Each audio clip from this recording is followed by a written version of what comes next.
Hello everyone, আজকে আমরা কিছু রিয়েল ডেটা নিয়ে গ্র্যাভিটেশনাল রেডশিফট বের করব।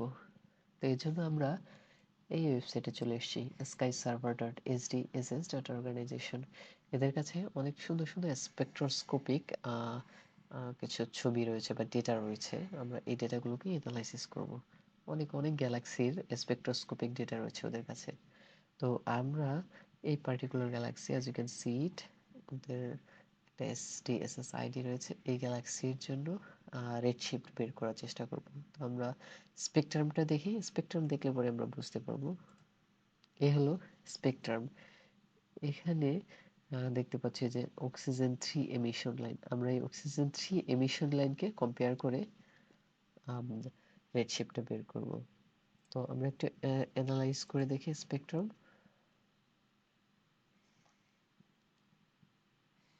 এখানে দেখো স্পেকট্রাম লোড হচ্ছে।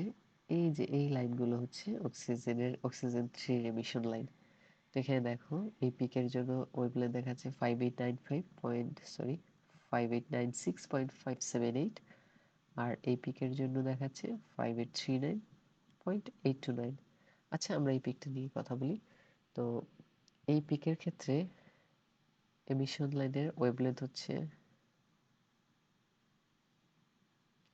5896.578, বাট অরিজিনালি, অর্থাৎ এটা তো, যেহেতু এই গ্যালাক্সি আমাদের থেকে দূরে সরে যাচ্ছে, এই জন্য এইরকম ওয়েভলেন্থে দেখাচ্ছে অক্সিজেনের এই এমিশন লাইনটা। বাট অক্সিজেনের রিয়েল নিশ্চল ফ্রেমে এর এমিশন লাইনের ওয়েভলেন্থটা কত আমরা এটা দেখে নিই।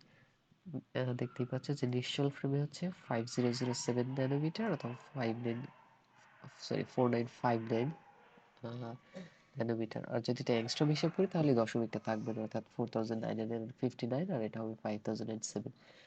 আমরা যেহেতু এই পিকটা নিয়ে কথা বলছি, সেক্ষেত্রে আমাদের নিশ্চল ফ্রেমে এর তরঙ্গ দৈর্ঘ্য হবে 5007। তো একটা কাজ করা যাক এখন।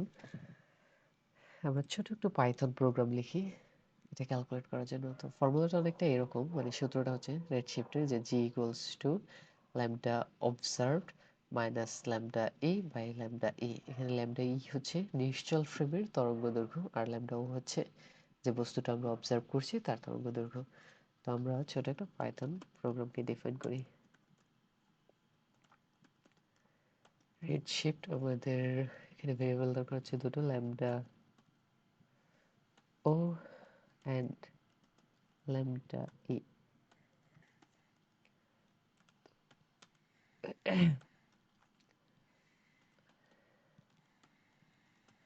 lam e will be divided by a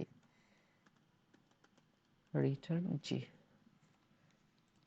হয়ে গেল আমাদের ফাংশন ডিফাইন করা। এবার আমরা একটু টেস্ট করে দেখি যে আমাদের ফাংশনটা প্রপারলি কাজ করছে কিনা। আমরা যদি একই ওয়েভলেন্থের দুটো তরঙ্গ দৈর্ঘ্য এখানে ইনপুট দিই, সেক্ষেত্রে শূন্য দেখানোর কথা, সেক্ষেত্রে রেডশিফট শূন্য দেখানোর কথা। আমরা দেখি শূন্য দেখায় কিনা। ওকে ফাইন, এটা শূন্য দেখাচ্ছে, তার মানে আমাদের ফাংশন প্রপারলি ওয়ার্ক করছে। এবারে আমরা আমাদের এই জায়গার ভ্যালুগুলো ইনপুট দেব। তো এখানে পিকের জন্য, ফর দ্য পিক, আমরা পাচ্ছি 5896.578। তো আমরা এটা ইনপুট দিই, 5896.578। এটা হচ্ছে আমরা যেটা অবজার্ভ করেছি আমাদের গ্যালাক্সির ক্ষেত্রে। আর অরিজিনালি হওয়ার কথা ছিল 5007। 5007 এটা হচ্ছে নিশ্চল ফ্রেমের ক্ষেত্রে। তো এবার আমরা দেখি আমাদের রেডশিফট দেখাচ্ছে 0.17766 সামথিং সামথিং ব্লা ব্লা। তো আমরা এবার একটা কাজ করি, আমরা এখান থেকে দেখি এর রেডশিফট কত। এই যে এখানে দেখা যাচ্ছে জি ইকুয়ালস টু 0.17745, যদিও আমাদের এখানে 66 এসছে, বাট দশমিকের পরে 1 2 3 ডিজিট পর্যন্ত আমরা সঠিক পেয়েছি, যেটা ফেয়ার এনাফ এই ধরনের ক্যালকুলেশনের ক্ষেত্রে।